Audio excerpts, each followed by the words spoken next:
What are the critical principles of Wing Chun that are most important for self-defense? To answer your question on the question you're asking, it's very important to understand about the basic training.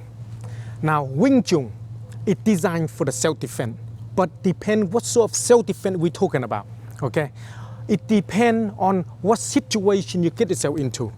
Is it hostile or non-hostile? Now, a lot of things you got to learn to understanding. The basic principle is about body positioning, hand positioning, and footwork, okay? Stepping, control, distance control. It's very, very critical when you get in there. Because you got somebody and you don't understand about the range of punching, kicking, and grappling range, you won't able to use any of your technique when that time comes. And anything you need to use on this kind of training, you need to understand the time and the place for each of the tool to be used. Okay, certain tool is very good for using the leg for the distance control.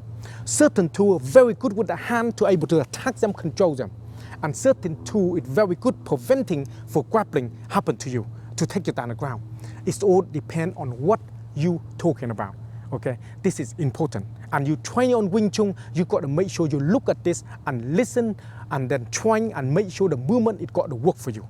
If you don't, you will be end up just like this, my friend. Is that answer the question for you? How can video training support someone's self-defense skills? On your question there, how can the video training support on your training skill? Now, the video training, you got to look at it as a best friend you got, as your best friend. It's there, repeat the movement, reinforce you to helping you to understanding positioning your body. So make sure you don't do it wrong. Sometimes when you do the movement and you don't understanding the critical body positioning to make the movement effective, and this kind of video, depend what sort of video they are doing. It's on our training one, on our video, it's very important to helping you to make sure you're learning things properly. And if you don't learning properly into the lesson and you might forget, that is your best friend to helping you. In the training onto the video side, we're using a new way of teaching called e-learning, helping you to answer on there at the same time to make sure you're learning things properly and reinforce it into your mind to make sure it works for you. Some people think video training is not useful unless you train regularly. What are your thoughts? This is a very important question there.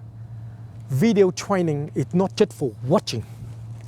You're watching it and you have to spend time practice. Practice.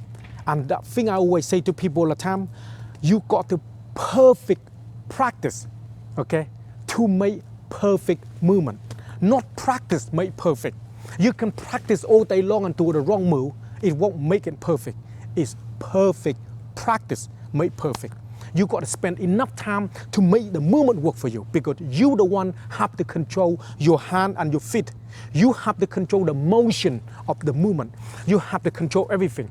So you don't train enough of it, you won't be able to make it work. It's, for example, if you're training to become the professional fighter, you got to spending a lot of time to make sure it works. If you don't train a professional fighter, then you don't spend enough time to make it work. So, do you need to spend a lot of time to training to make it work? Yes, you need to spend a lot of time to make the movement work. Watching is not enough. Action is the most important thing into the training. Does that answer the question for you? What are a few Wing Chun techniques that are simple but highly effective in a real street attack? To your question about the movement of the Wing Chun, how effective is it into the street fight? This is very important to understanding. What effective to me is not effective to you, because you need to spend a lot of time on each of the movement to make the movement effective. You got to spend enough time to make it work. A lot of time you can using the basic movement to learn the control. A lot of time you're using a lot of elbow. A lot of time you can use a lot of kick. A lot of time you're using a lot of punching. A lot of time you're using a lot of preventing. It cannot be just answer the straightforward, this move or this bong sound or this lap sound or this movement.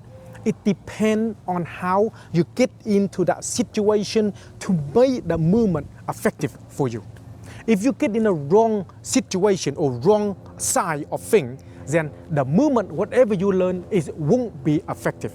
So you got to understand in the basic thing. What are you training in? If you spend enough time training on a movement, okay, onto the punching, on the chain punch and go forward, maybe it's very effective for you because you can go in and just lay them out quickly. If you're using the kicking, if they come along and you zap on the leg and then you move out of the way, then the kicking is very effective. If you using the bong sound in the close range, certainly something happened and you're using bong sound, that can be effective. It's all depend on you, how you want to use it and what you use it for and how much time you spend on it to make the movement it more effective for you. Effective for me, it doesn't mean it effective for you. It's no such thing as this movement will work for everyone, okay?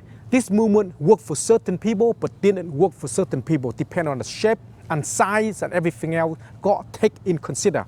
We are talking about self-defense in a real situation here that people coming in try to take your life or somebody come along just play around with you in the class, okay? It depends on what situation and what movement and what technique you're going to use them for. The time and the play for each movement take places to make the movement effective. It's the answer to the question for you. How often should someone train per week to be truly prepared for self-defense? To answer your question on that one there, how often do you train? Now depend what you want to train them for, okay?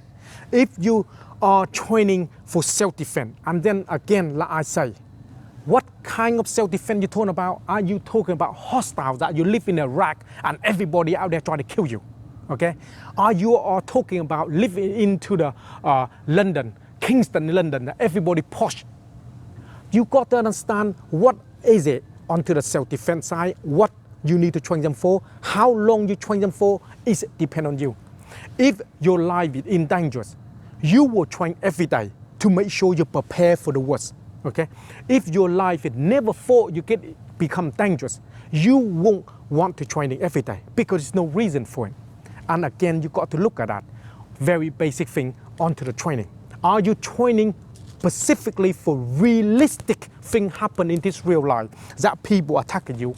Or are you training onto the lesson that you doing this move, you're doing that move, and you mess around and you don't put this in the real life situation when the time comes, you won't be able to use it if you are training into the classroom and don't make the movement realistic enough.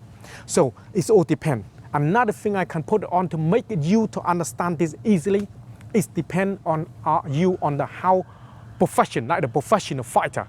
They're spending time every day to craft, to make sure the movement, good technique it well, and make sure they can able to use it to make it work for them. Some people not fight in a profession, okay? They don't spend that much amount of time practice. So, do you spend a lot of time practice? You can answer the question easily on yourself. Do you really want to survive in this real world you live in? Then you spend a lot of time to make sure you practice properly so you can prepare for the worst. Or do you just thinking like, train a little bit and you think you can defend yourself? It's all up to you. Is that answer the question for you?